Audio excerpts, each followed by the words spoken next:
ایران بدون قوم لر معنا ندارد.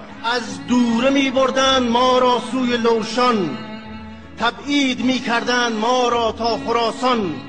گاهی به ابهر گاهی از اوقات تهران، از مندلی تا خانقین تا مرز مهران. می برد ما را تا بلندی های جولان. در قلب لر جز نام ایران جا ندارد. از شیرهای بهمه‌ای تا شهسواری، از خرم آبادی و لک تا بختیاری، از خرم آبادی و لک تا بختیاری، لیراوی و کرکرایی، آسماری، لرهای شولستان و ایل بیقراری، بر سنگ قبرمان نوشته بیبراری.